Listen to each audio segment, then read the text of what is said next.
Well,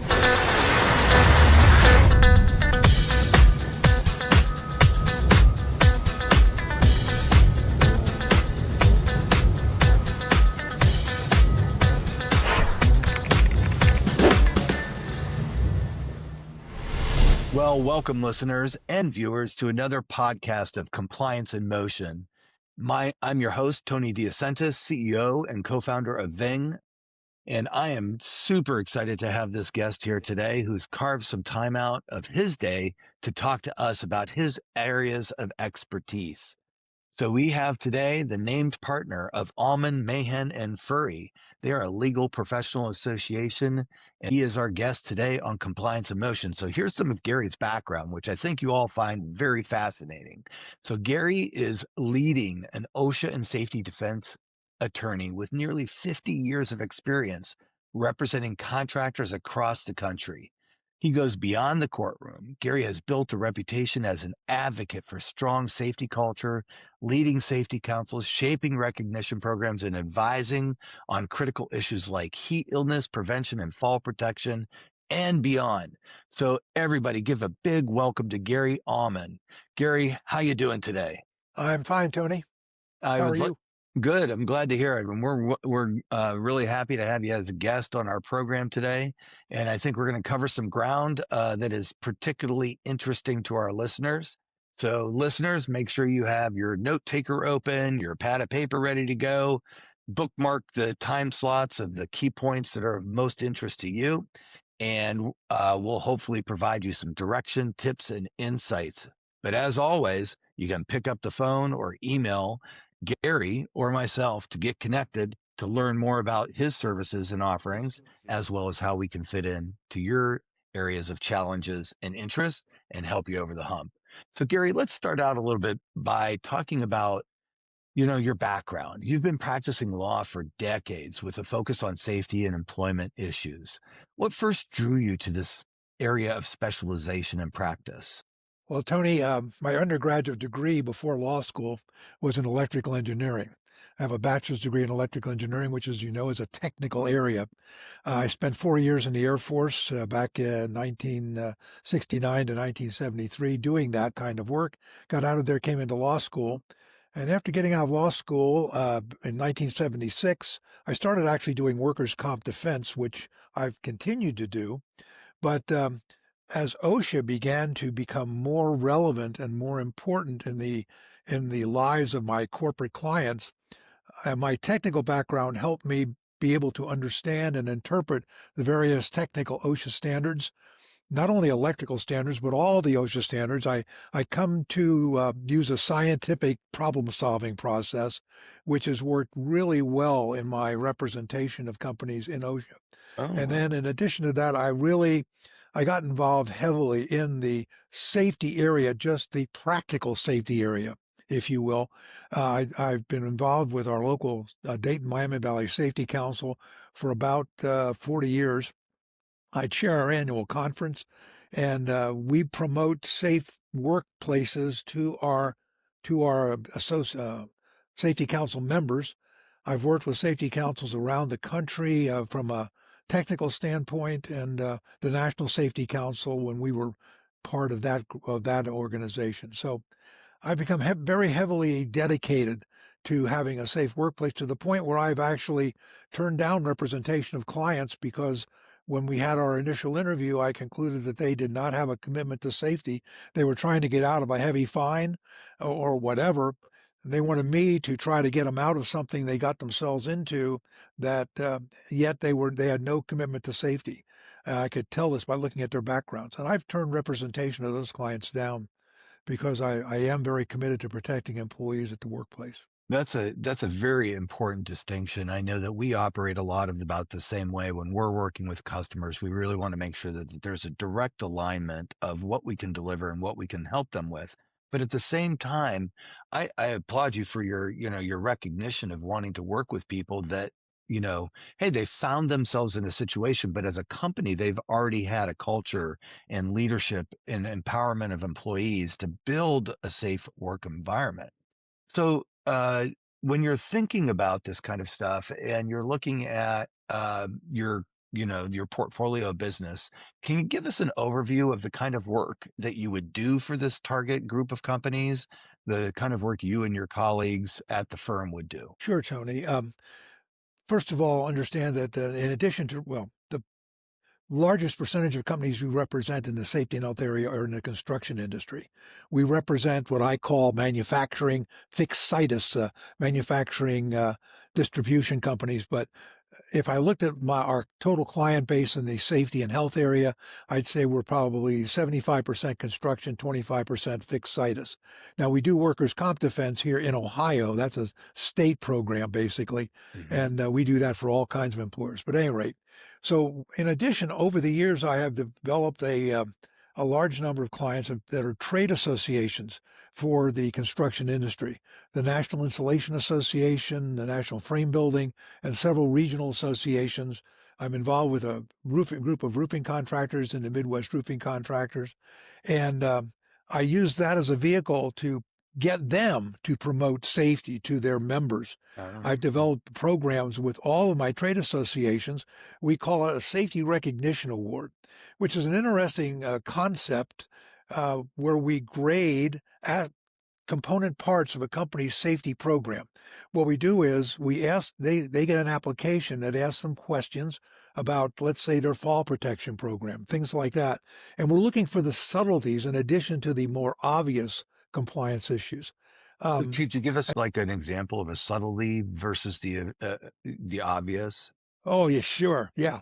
It's no longer a real subtlety. I've tried to bring it out of being a subtlety, but I'm going to throw out an OSHA standard. I hate to do that, but 1926.501A2 is an OSHA standard that requires that every employer in the construction industry every day and every time determines and confirms the integrity of every walking and working surface that their employees are going to set foot on that day, that it has the integrity to support their weight safely. Mm. And that's the first sentence, and that's a major issue.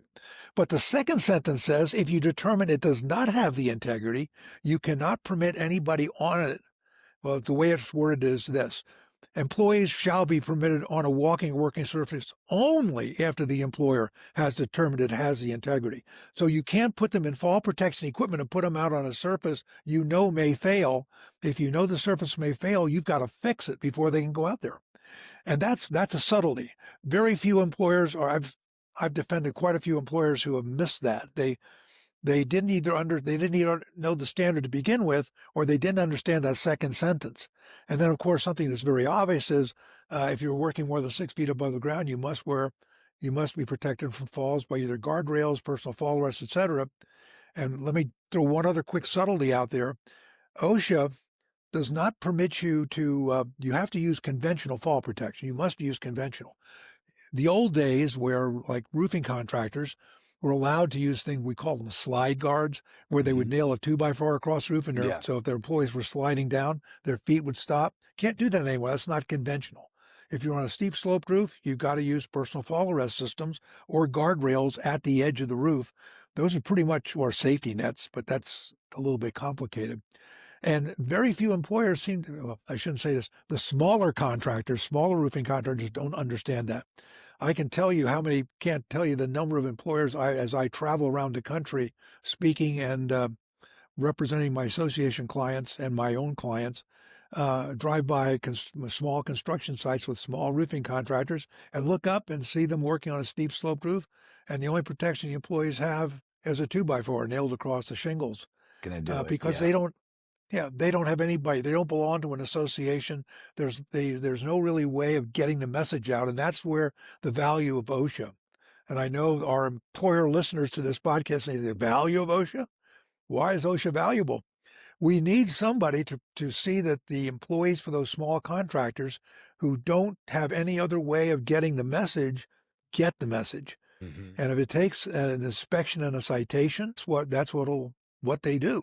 That's necessary, and that's what OSHA does. Right. So when you're talking about like earlier on when we kicked off, you said you take a little bit of I don't want to say a little bit of it, but you said you take a scientific approach So is the scientific approach related to like these intake forms that your customers would fill out and go through, and they're very detailed, and then they start to recognize the obvious and the trends and things like that? Is that, am I kind of framing that Okay. in? Tell us a little bit more about that scientific approach Okay. and what the What components I are. said was, okay, I said scientific problem solving Oh, approach. there you go. Yeah. That's how I defend companies. I Okay. look at a citation and say, okay, one of the things you learn in engineering school is you identify the problem, you identify the obvious means of correcting the problem, and then you research and find any non-obvious means, and you decide on the best approach to take, and that's the scientific problem-solving approach. What you're referring to are these applications for people who are members of these trade associations. They complete the application. They send now. Typically, when you have an award program, uh, small contractors who are members of the association, well, I'm not going to play in that game. The big guys are going to get first, second, and third place. We don't weren't run the programs that way. We call it safety recognition. They can finish. The application comes in. My assistant redacts the name of the company. I have no idea the name of the company, whether it's a client of mine or just a member of the trade association, big or small. Hmm. I grade it in that way, and I score them at either a platinum level, gold, silver, or bronze. Hmm. There is no first place. So you can't say I'm a small contractor, I can't score high. I'm not going to play in this game, and therefore you don't participate and you lose that opportunity. This way, you have as great a chance of getting a platinum level award as a 50 employee company as a 2,000 employee company has of getting the platinum award. And I've just finished grading some applications for one of my associations I won't mention, but very large employer only scored at the bronze level, which is way down. And I had one company, one roofing contractor. I've been doing this now for 25 years with different associations. I just 2 years ago had my very first 100% application. I've graded thousands of these things. Yeah. And finally, after 23 years, I got the first one that scored 100%. Yeah. And it was a small roofing contractor. Is that right? So I would imagine in my Yeah. mind, what I'm seeing you do is you're mapping the information that comes in to the categories, and depending upon how people have answered these questionnaires or whatever the template looks like, you're going to start pegging them into a different category from top to bottom. And so if they're doing the right things and interpreting the OSHA codes the correct way, then they're going to score higher up on your chart. Is that a fair description of how that works? That's That's a fair way of looking at it. But the real value they get out of this is after I've graded it and they've been recognized, I write them a detailed single space letter, uh, and I critique their answer and tell them why, because I score on half points between 0 and 10 points. Why did you get a 9 point score on this? Because of this. You did real well. Let's take fall protection. If they miss that subtle standard I mentioned, we talked about earlier, if they miss that, the best they can score is an 8, because that is a very important standard, part of the standard, a very important safety issue. It's so important. I can't tell you. I've heard about cases. I've defended clients with cases where somebody walks out on a roof or a walking and working surface, if they're a different kind of construction, and it gives way and they fall to the floor, concrete floor 25 feet below. They may not be killed, but they shatter their pelvis. Yeah. They break both legs. It's a serious problem. Mhm. And that's what OSHA's really taken an interest in that situation. And many OSHA compliance officers get out onto, when they come to a site, they want to see evidence in writing from the employer that they have inspected the roof or the walking and working surface and determined its integrity. Now, you don't have to do it every day. If I'm a contractor and I'm working on a roof on a large big box store, and I've determined the integrity of that entire roof, and I've determined it's all safe. I don't have to go back there every day unless I've done something to the roof the day before that may have affected the integrity of the roof. If I haven't, then I don't have to re-inspect it because I know it was good the day before. It's going to be good the second day. So I would imagine that when you're giving people these rankings, let's say that somebody, doesn't score in the upper percentile of a category. So you're recognizing this as a risk. that they need to figure out what their action plan is to shore it up, right? Otherwise, they're opening themselves to an employee injury, which is obviously the primary goal is to prevent that. Number one, but the secondary goal, which we hope is the case, is to protect, the profits of the company and all of these kinds of things. So you're probably in there when people are scoring in certain places, you're recognizing, hey, if you don't shore this up, you're going to have an injured employee. If you don't shore this up, if they do get hurt, when it comes to defend your workers' comp claims, you're going to be a gap in there, right? Is that so you're kind of helping people mitigate against future risk of injury. And if there is a claim, mitigate against the substantiation of the claim. Is that pointing it in the right Yes. direction? Yes, I'm working on a presentation I'm going to give at our upcoming safety conference. It's called Safety Matters, Matters. And I'm starting out in that discussion by saying, first of all, number one, as an employer, you have a moral obligation to protect the safety of your employees.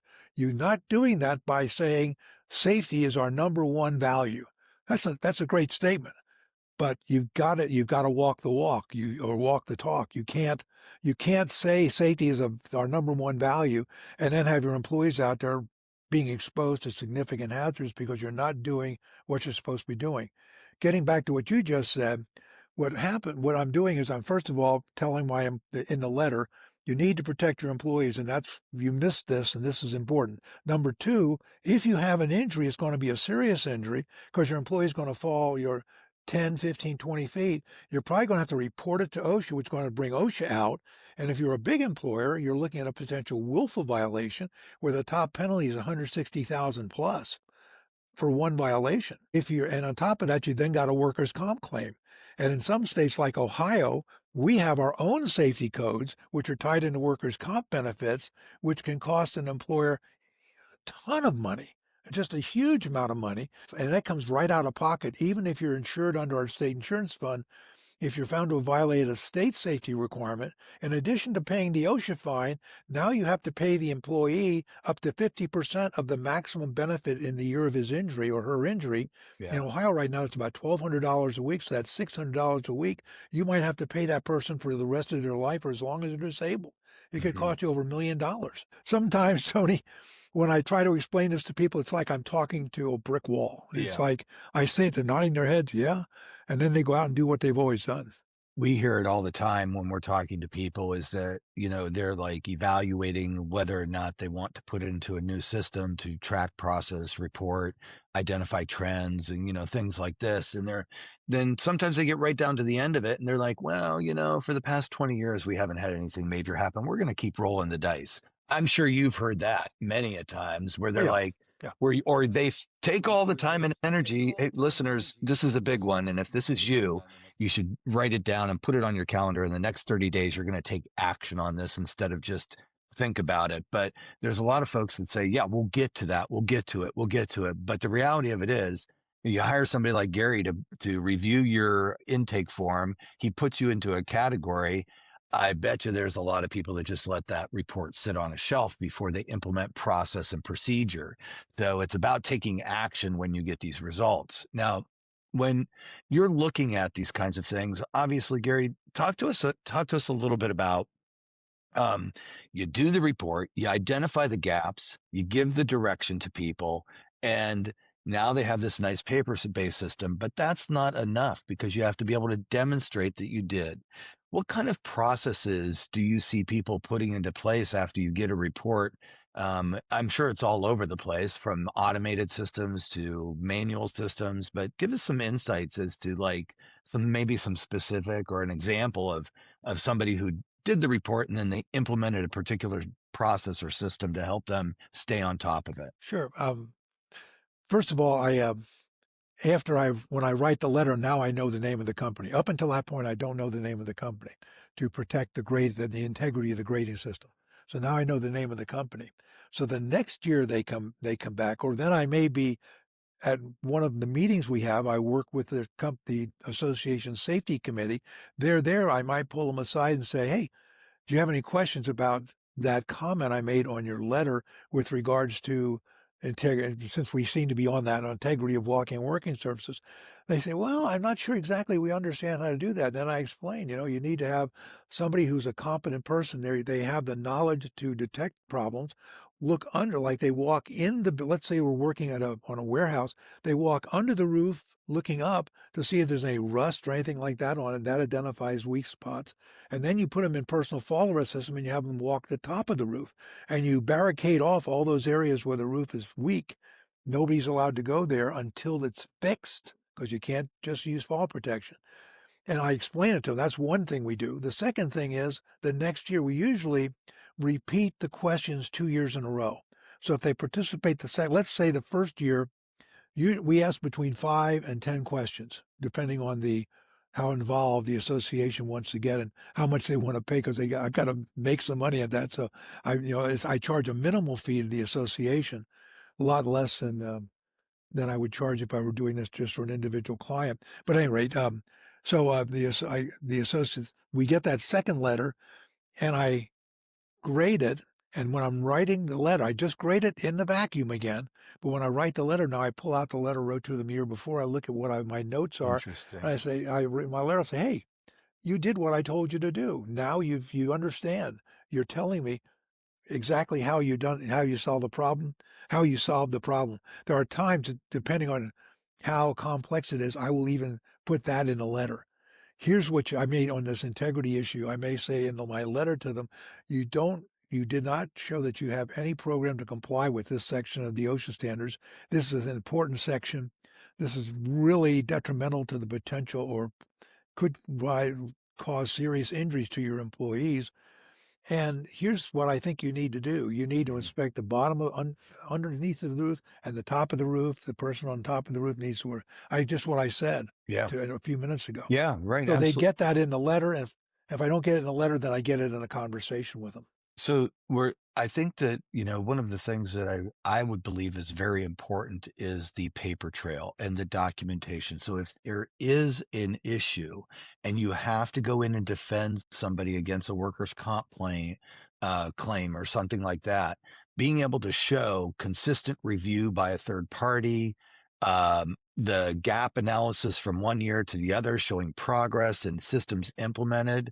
Talk to us a little bit to our listeners about how important it is to maintain that paper trail to show that you did these things along the way and be able to prove that you did these things along the way. That is, I can't tell you how important that is. It's huge. It's huge. It's so very important. You mentioned workers' comp and safety. Let me just mention workers' comp.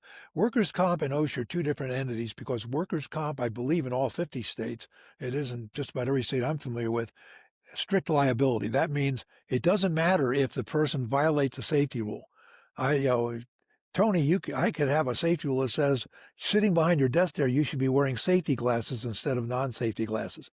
And the fact that you get an eye injury and you don't have safety glasses on, and I'm your employer, I can't defend a workers' comp claim saying, Tony didn't do what I told him to do. He didn't wear safety glasses, so he got an eye injury. As long as what you're doing is in the course of and arising out of your employment, you get workers' comp benefits, strict liability, because you were working at the time you got hurt. OSHA, which is safety enforcement, is a different animal. If I can prove that I require you to wear safety glasses and I can prove I enforce that program, then I have a defense called unpreventable employee misconduct. Now that's something we haven't gotten into, but that is another important defense mechanism for the employer, but they can only use it if they have an aggressive safety program. If they are really drilling safety home, they've got to show this. Safety glasses are, in your situation, a little bit of a weak example, but I would have to show that I've got a safety program that requires anybody who works for Ving who's sitting in front of a computer monitor to wear approved safety glasses with side shields and everything else. That's a safety program. Number two, I have to prove that I communicated that to you. I've trained you and said, Tony, here are your safety glasses. From now on, when you're sitting in front of that computer, and they're prescription, you need to wear these prescription safety glasses. Mm-hmm. Number three is I have to show that across the company, I enforce my safety program. Well, I have an administrative program, first of all, to make sure you wear those safety glasses. Like once a day, you're the president of the company, but let's say you were not the president. The president of the company walks by and checks out to make sure you're wearing your safety glasses. And number four, if he finds you're not, he issues disciplinary action against you. Now, what I recommend to my clients is a 4-step program over a 1 calendar year basis. First step is a verbal warning, second, retraining. Second is written warning, retraining. Third is 3-day suspension without pay and retraining. And the fourth violation is termination. And I have to show that I enforce that consistently and objectively. That's what I've got to be able to show. Now, if I can show that, and then OSHA cites me and charges me a serious violation, $15,000 because my employee Tony wasn't wearing safety glasses, I can say, wait a minute, here's a record of all the employees I've got and how many times I enforce my safety program, and here's my administration of that program to show that I have somebody who checks every one of my computer operators every day at least once to make sure they're wearing their safety glasses. I can get out of that violation. The judge would dismiss it, no fine. Yeah. Even sometimes an area director would dismiss it if he sees and believes what he sees on paper. Yeah. But you've got to have documentation. Yeah, it's funny to me. It's not funny. It's ironic to me too that when, we work with people in construction, manufacturing, and the trades all across the coast, and we will run into people that document everything and understand the value of it.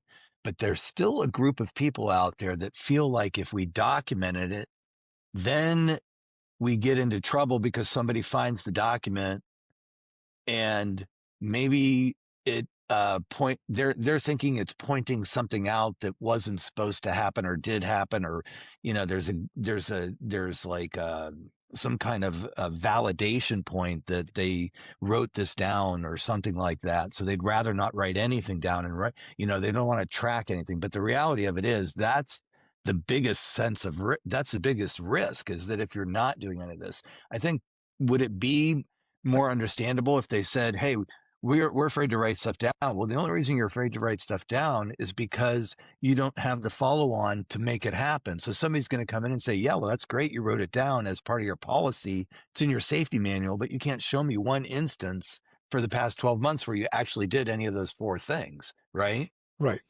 Correct. It's exactly what you said. Documentation can get you in trouble if you don't complete the loop.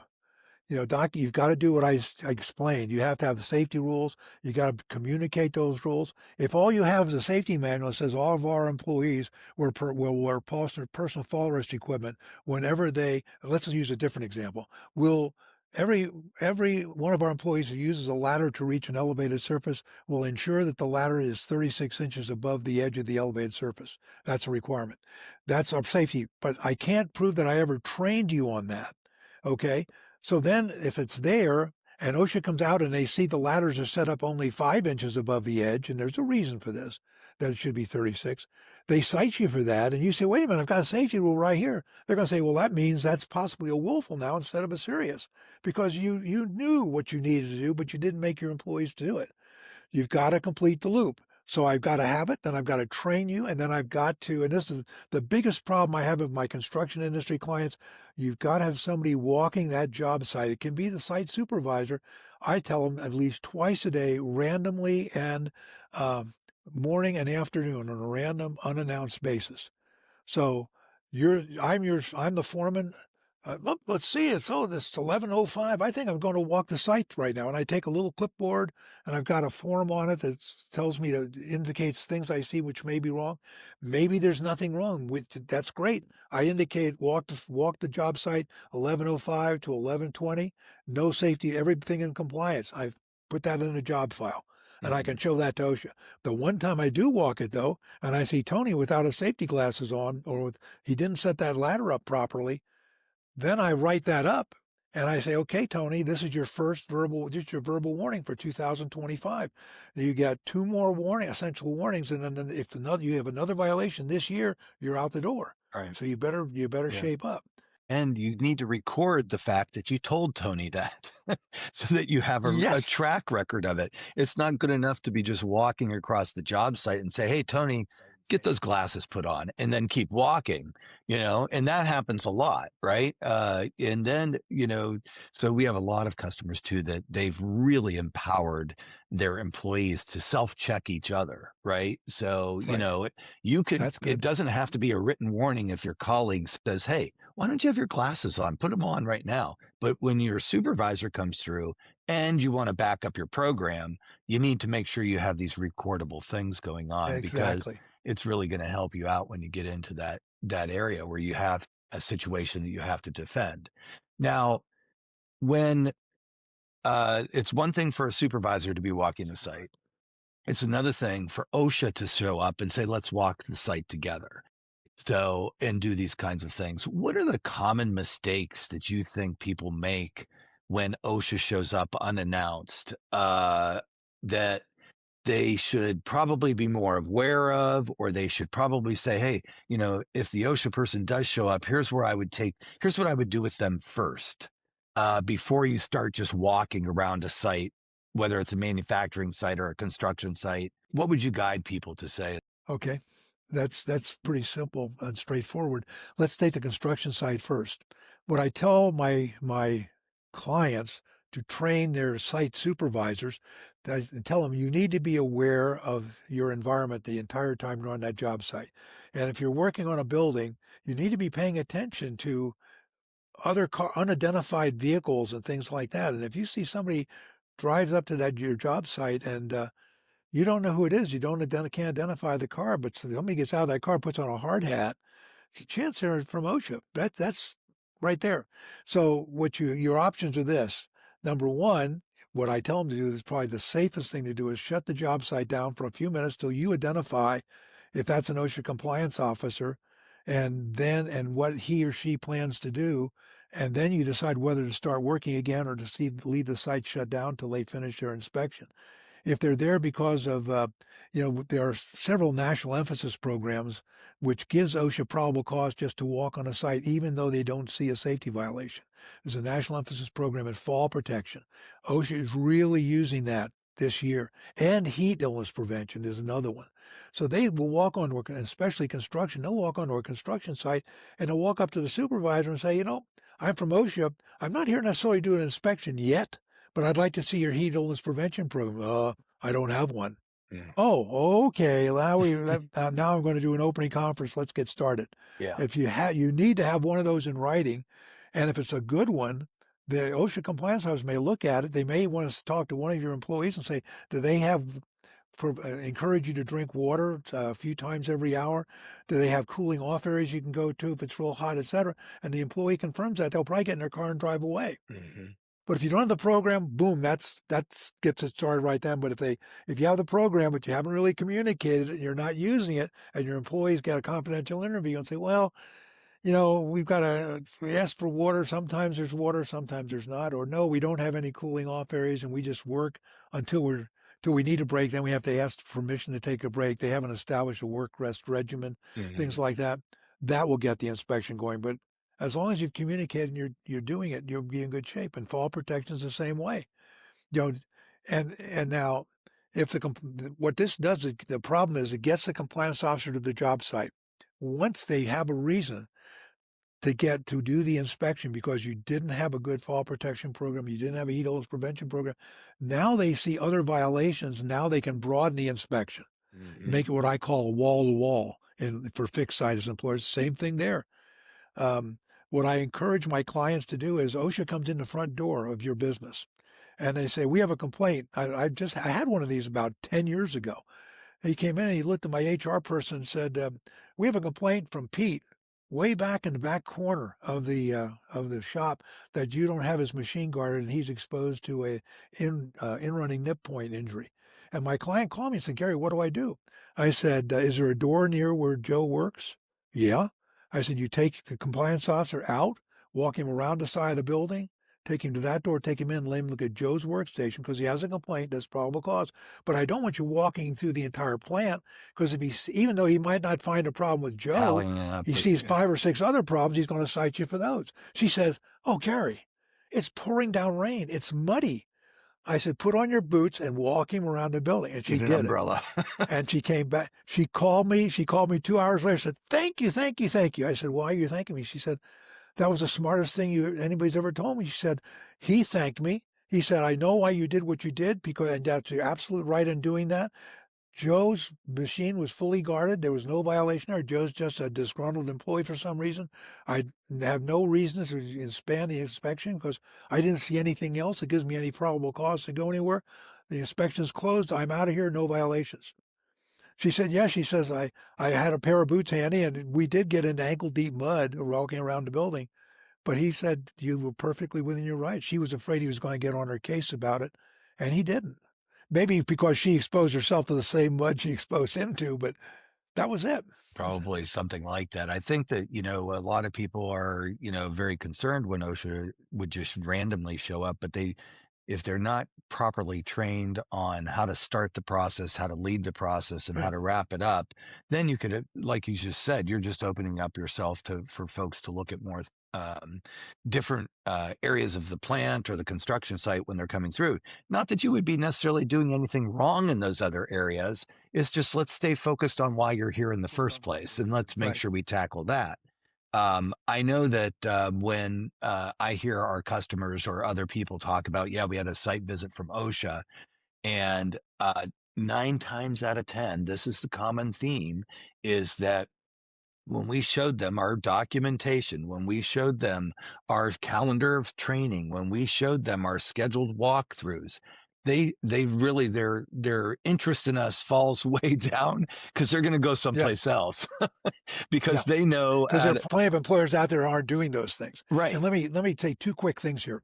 Number one, I really should have said this at the beginning. When OSHA comes to your door and they say, I'm from OSHA, I'm here to do an inspection, the first thing that HR person asks them is, are you here on an employee complaint? And if they say yes, then I'd like to see the complaint.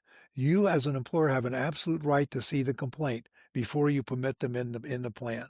And if it's just one complaint on one employee, do what I just suggested. If they don't have a complaint, then you ask them, do you have a warrant? They are required. We are protected against unwarranted searches and seizures, even in the safety area.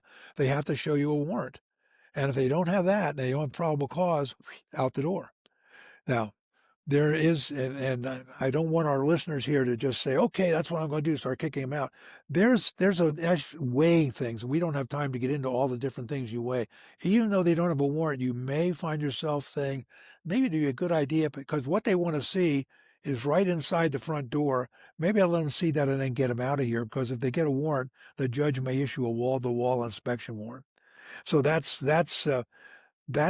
is so important, but always be sure that you're protecting your rights before you permit Absolutely. that I mean, I think inspection. that is just so critical, and I'm glad you backed up to those key questions. The fact of the matter is, uh, if you're running an organization that has a very strong safety culture and you have all your ducks in a row, there's probably not a lot of reason, correct me if I'm wrong, Gary, to send the OSHA person away.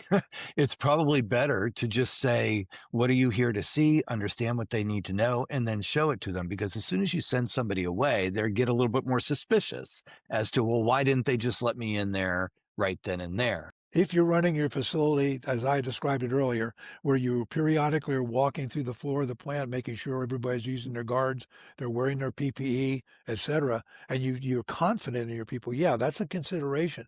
You got to understand when OSHA comes out, they complete two forms. One is called the OSHA 1A. Very few people ever see that. The other is the OSHA 1B. The 1B is the one they use every time they see a violation. They interview employees. That's the inspection form on that one piece of equipment. The 1A is an analysis of you as an employer. They ask to see your safety program. You'd mentioned that earlier.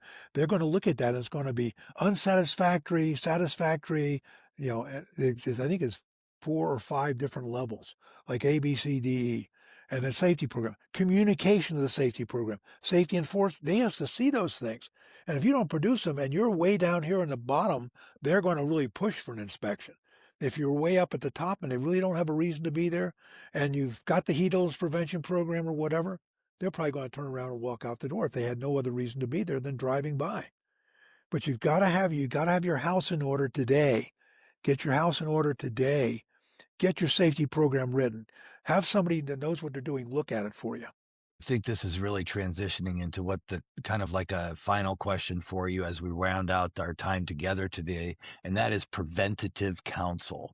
You're talking about get your safety program in today. So, as our listeners are out there like thinking probably to themselves, okay, you guys have covered a lot of ground today, and you've really got me thinking about some key areas.